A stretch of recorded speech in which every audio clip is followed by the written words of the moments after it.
오늘은 시편 8편 천연계를 감탄하며 노래한 시, 여기에서 그리스도인이 가져야 하는 자기 존재감에 대한 이 부분을 좀 공부해 보려고 합니다. 지금 화면을 보면 다윗은 하늘을 보면서 이 시를 작성한 겁니다.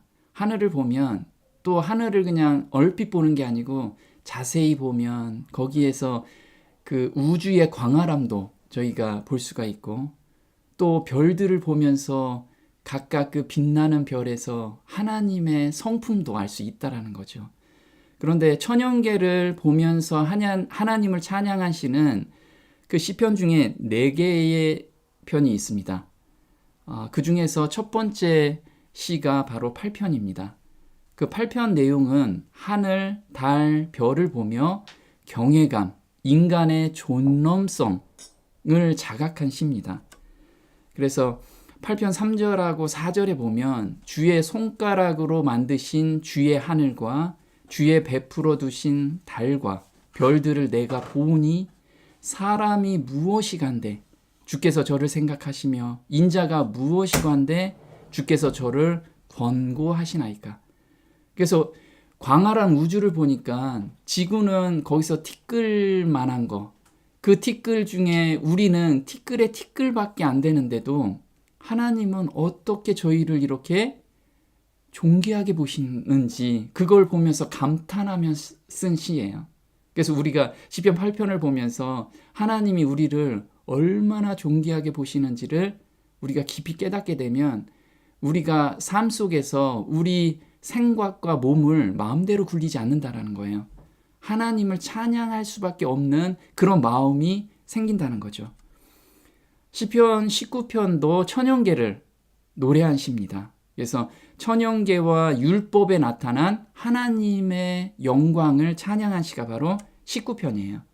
그래서 19편 1절 7절에 보면 하늘이 하나님의 영광을 선포하고 궁창이 그 손으로 하신 일을 나타내는도다. 여호와의 율법은 완전하여 영혼을 소성케 하고 여호와의 증거는 확실하여 우둔한 자로 지혜롭게 하며. 지금 시편 기자들을 보면 하나님이 창조해 주신 그 광활한 우주나 또는 천연계를 보면 그 안에서 하나님을 발견할 수 있고 하나님을 찬양할 수밖에 없는 그런 마음이 생긴다는 거예요. 그래서 우리가 그냥 성경만 통해서 하나님을 발견하는 게 아니고 자연계와 성경을 통해서 하나님을 깊이 깨달을 수 있다는 거죠. 29편은 우레소리를 통해 전능을 발견하고 하나님을 찬양한 시입니다. 그래서 시편 29편 2절에는 여호와의 이름에 합당한 영광을 돌리며 거룩한 옷을 입고 여호와께 경배할지어다. 그래서 정말 우리가 자연계를 깊이 묵상만 하면 하나님께 경배가 찬양이 그냥 저절로 나온다는 거죠. 우리가 그런 여유가 너무 없다라는 거예요. 다들 먹고 사는데 바쁘고 무슨 일하는데 바쁘기 때문에 하나님을 깊이 묵상하고 거기에서 하나님을 발견할 수가 없는 그런 현실이라는 거죠. 3절에 보면 여호와의 소리가 물 위에 있도다. 영광의 하나님이 뇌성을 바라시니 여호와는 맑은 물 위에 계시도다. 시편 104편도 피조물 속에 나타난 하나님의 경의를 송축한 찬송시입니다. 내 영혼아 여호와를 송축하라. 여호와 나의 하나님이여 주는 심히 광대하시며 존귀와 권위를 입으셨나이다. 주께서 옷을 이분같이 빛을 입으시며 하늘을 휘장같이 치시며 땅에 기초를 두사 주께서 물의 경계를 정하여 넘치지 못하게 하시며. 그래서 우주 만물 그 다음에 자연계를 보면 하나님의 그 섭리를 볼 수가 있고 하나님의 성품을 우리가 느낄 수 있는 그 사랑의 성품을 느낄 수 있다는 거예요. 그래서 정말 이렇게 4편의 시에서 우리가 하나님의 품성을 좀 발견해 봤으면 좋겠습니다. 지금 시편 8편에서는 다윗은 자존감에 대한 걸 이야기해요. 자존감이 굉장히 높아야 되는데 자존감과 자존심에 대해서 오해를 하기 때문에 사람들은 나를 높이는 건가? 이런 생각을 하거든요. 근데 사실 한문으로 보면 아주 명확하게 구분이 될 수 있어요. 자존감과 자신감. 자존감이라는 건 소중히 생각할 존이에요. 소중히 생각할 존. 그럼 나라는 존재가 나를 소중하게 가꿔야지, 이게 아니고 하나님께서, 부모님께서 나를 어떻게 생각하는지 그 마음을 아는 사람은 자신을 소중하게 다룬다라는 거예요. 그래서 하나님이 자신을 얼마나 소중하게 생각하는지 깨달을 때예요. 자존감이 높아지고 하나님을 더 의지하고 사랑하게 된다는 거죠. 자신감은 하나님 대신에 자신을 믿는 믿음을 의미합니다. 그래서 흔히들 하나님 없는 사람들이 무엇인가 성공하면 자신감이 생기고, 작은 성공을 위해서 또 자신감이 생겨서 어떤 일도 내가 할 수 있다, 이런 게 자신감이라는 거예요. 근데 자존감은 그거와 좀 차이가 있는 거예요. 자존감을 이루는 첫 번째 요소는 자기 자신의 가치에 대한 자신의 생각과 태도이다. 자신의 존재의 중요성에 대해 느끼는 가치감이다. 그래서 하나님이 나를 어떻게, 어떤 인물로 창조하셨는지 그걸 우리가 깊이 묵상하면 정말 자존감이 올라간다는 거예요. 그래서 자존감이 낮은 사람은 자신은 아무런 가치가 없다고 생각하기 때문에 크리스찬도 자살률이 높다라는 거예요. 그래서 이걸 보면 제가 신문을 한번 봤는데 통계 자료를 보니까 크리스찬 자녀들이 있어요. 자녀들이 거의 27%나 자살 충동을 느끼고 있다라는 거예요. 왜냐하면 부모들의 잘못된 생각 때문에, 부모들의 잘못된 신앙 때문에 자식들은 자존감이 낮고 항상 패배주의로서 사는 거예요. 이것도 하면 안 되고 저것도 하면 안 돼. 이거는 죄고 저거는 안 되고 세상에 빠지면 안 되고, 이런 거를 가이드만 계속 쳐주는 거예요. 아이들한테 너가 얼마나 하나님께서 너를 가치 있게 보고, 그리고 너는 하나님께서 주신 그 능력 가운데서 정말 모든 사람한테 빛이 돼야 될 사람이라는 것을 어려서부터 계속해서 심어줘야 되는데, 그런 게 아니고 율법주의로 요거 하면 죄니까 안 되고 요거 빠지면 안 되고 이렇게 하니까 아이들이 정말 신앙생활이 너무 힘들고 그냥 죽고 싶은 거예요. 신앙 안에서 너무 즐거워야 되는 그런 나이에 너무 싫어하는, 그런 하나님이 너무 싫은 거예요. 저런 우리 부모님 같은 하나님은 나 안 섬길래, 이렇게 생각한다는 거예요. 이 잘못된 부모들의 신앙 때문에 자살률이 진짜 높아지고 있다는 거죠. 그래서 하나님께서는 죄는 미워하지만 죄인은 얼마나 사랑하시냐면 자기가 가장 사랑하시는 그 아들을 내어 죽게까지 할 정도로 그 죄인을 사랑한다는 거예요. 근데 이걸 우리가 오해하고 있다는 거죠. 그래서 고린도전서 6장 19절에는 너희 몸은 너희가 하나님께로부터 받은 바 너희 가운데 계신 성령의 전인 줄 알지 못하느뇨. 너희는 너희 것이 아니라 값으로 산 것이 되었으니 그런즉 너희 몸으로 하나님께 영광을 돌리라. 그래서 우리는 정말 우리 삶 자체, 우리 영혼육 전체를 하나님께서 정말 소중하게 생각하신다는 것을 항상 기억해야 된다는 거예요. 그리고 자식들한테도 그걸 계속해서 삶으로 보여줘야 돼요. 근데 우리는 몸에 대한 거, 그리고 자기 자신에 대한 것은 그렇게 소중하게 생각하지 않는 게 문제라는 거죠. 데살로니가 전서 5장 23절에는 너희 온 영과 혼과 몸이 우리 주 예수 그리스도 강림하실 때 흠 없게 보존되기를 원하노라. 또 요한 3서 1장 2절에는 사랑하는 자여 내 영혼이 잘된 같이 내가 범사에 잘되고 강건하기를 내가 간구하노라. 그래서 정말 하나님께서는 영혼육이 하나님께서 창조한 그 상태로 회복되기를 원하시는 거예요. 영과 혼이 우리가 싸우고 그다음에 하나님의 품성을 담기 위해서 우리가 열심히 신앙생활을 하잖아요. 근데 몸도 마찬가지라는 거죠. 그래서 보면 본시는 찬양의 시며 시편 8편은 찬양의 시며 특히 하나님의 창조를 찬양하는 노래이다. 본시의 내용은 창세기 1장의 기사와 일치하고 있다. 즉 창세기 1장에 하나님의 전체적인 창조와 함께 인간의 탁월한 위치가 기록된 것과 같이 본시에서도 같은 내용을 노래하고 있다. 우주에서 사람이 차지하고 있는 존귀한 위치, 그처럼 깊은 감명을 받은 시인이 창조주의 탁월하심을 찬양하고 있다. 그래서 다윗은 우주를 생각하고 하늘을 보면서 그 안에서 먼지 같은 우리를 하나님께서 얼마나 가치 있게 보는지를 깨닫게 된 거예요. 그래서 시편 8편에서 인생이 무엇이간데 하나님께서 이렇게 우리를 존귀하게 생각하시나요? 이걸 찬양하고 있는 거예요. 우리 왕자와 거지 많이 그 옛날 동화책에서 봤잖아요. 왕자가 있고 거지가 있어요. 그런데 이게 역할이 바뀌었죠. 그래서 왕자가 거지가 됐고 거지가 왕자가 됐어요. 근데 왕자는 거지가 됐는데도 어떤 쪼들림이나 옹색함이 전혀 없었어요. 거진데도 남들을 베풀고 남들한테 배려하는 마음이 생겼어요. 왜냐하면 자기는 가지고 있는 게 너무 많기 때문에. 지금은 하나도 없는데 자기는 그 나라를 가진 왕자잖아요. 그게 바뀔 수가 없잖아요. 바뀔 수 없다라는 그 자존감을 가지고 있기 때문에 가난해도 베푸는 여유가 있었다라는 거예요.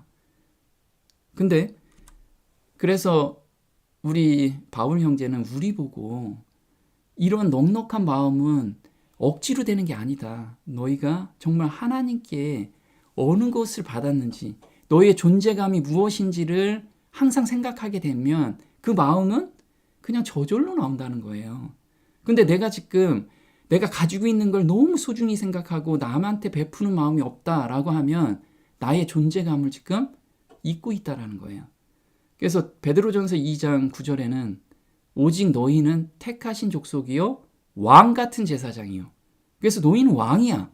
왕이라는 건 하늘에 있는 모든 보화를 가지고 있는 사람인데 이 땅에 있는 그 몇 푼 안 되는 그 돈 가지고 정말 옹색하고 그 다음에 베푸는 여유도 없고 사람한테 배려하는 여유도 없다라는 것은 내가 지금 왕이라는 것을 인식하지 못하고 있다라는 거예요. 하늘의 왕이라는 걸.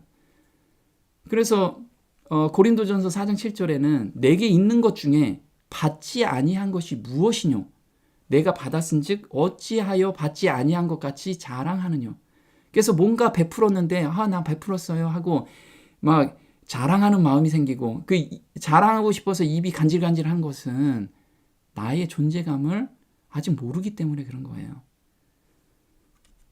근데 거지는 왕자가 됐는데 왜 옹색할까요? 왕자가 됐는데도 이게 나중에 거지가 될 것 같아서 그 마음이 자기는 거지기 때문에 사람들한테 배려하는 마음도 없어요. 그래서 거지가 왕자가 됐을 때 어떻게 먹었을까요? 먹는 것도 이거 뺏길까 봐 개걸스럽게 다 먹고 어디다 숨겨놓고 그런다는 거죠.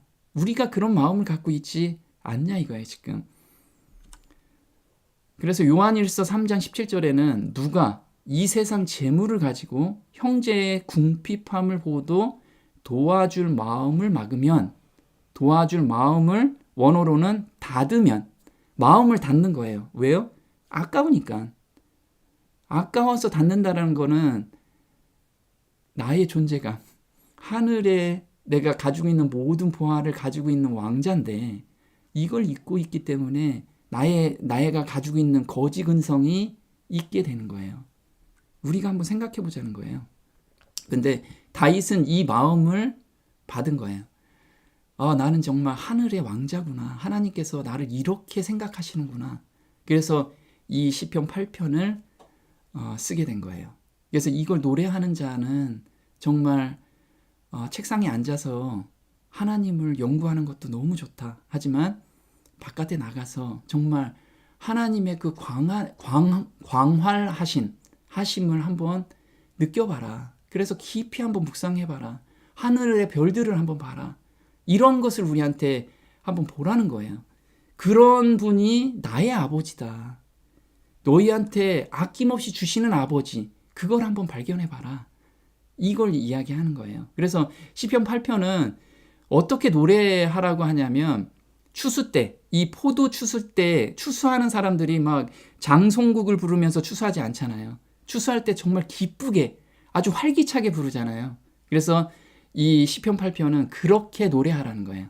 추수할 때처럼 그 기쁜 마음으로 노래하라는 거. 그래서 영장이라는 것은 인도자를 따라서 노래하라. 기띔이라는 것은 포도 수확의 멜로디를 가리키는데, 이것을 포도 수확할 때 그 재미있는 그 정말 그 기쁨을 가지고 이 노래를 부르라는 거죠. 저 사진을 보시면 어때요? 그 우주, 우리 하늘의 별들, 이게 쏟아지는 느낌이잖아요. 이게 하나님, 우리 아버지가 만드신 거예요. 하나님 정말 엄청난 위대하신 분이시잖아요. 근데 그 위대하신 분이 우리를 정말 가장 소중하게 생각한다는 거, 와, 너무 감사가 되죠. 그래서 시편 8편 1편에는 여호와 우리 주여, 주의 이름이 온 땅에 어찌 그리 아름다운지요. 주의 영광이 하늘을 덮나이다. 그래서 지금 다윗은 그 하늘을, 그 다윗이 목자였죠. 목동이었는데 지금 양들이 풀어져 있고 밤에 누워 있는데 하늘의 별을 보면서 이 시를 쓴다고 우리가 한번 생각해 보자는 거예요. 쏟아지는 별들을 보면서 저걸 만드신 분이 나의 아버지구나. 그럼 막 찬양이 나오겠잖아요. 그거야 지금. 그래서 여호와, 지난 시간에 배웠듯이 여호와는 인격적인 이름이에요. 그래서 아버지 이렇게 부르는 거예요. 아버지, 나의 아버지, 정말 위대하신 나의 아버지. 이걸 지금 찬양하고 있는 거죠. 자, 요거를 쉬운 성경으로 한번 보시면요. 여호와 우리 주님이시여. 그 광활하신 능력의 하나님, 그분이 나를 생각하는 그 마음을 받으니까 내 삶의 주인이시여. 이렇게 고백이 나오는 거예요. 그래서 우리의 주님이시여. 주님의 이름이 온 땅에 어찌 그리 장엄한지요. 주님께서 하늘 위에 주님의 찬란한 영광을 두셨습니다. 그래서 하늘을 보면서 정말 감탄을 하고 있는 거예요. 감탄을. 너무 장엄하기 때문에. 이건 말로 표현을 잘 못하는 거죠. 하나님을 전적으로 의지하는 자들에게 창조의 능력을 경험하게 하신다. 그래서 다윗은 이 창조의 하나님께서 나의 마음을 바꿔주시는 그런 분임을 경험하게 돼요.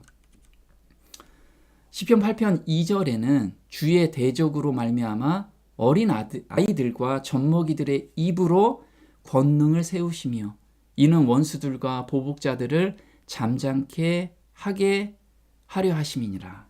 그래서 대적자들은 뭐냐면 자신감이 넘치는 사람들, 이게 대적자들이에요.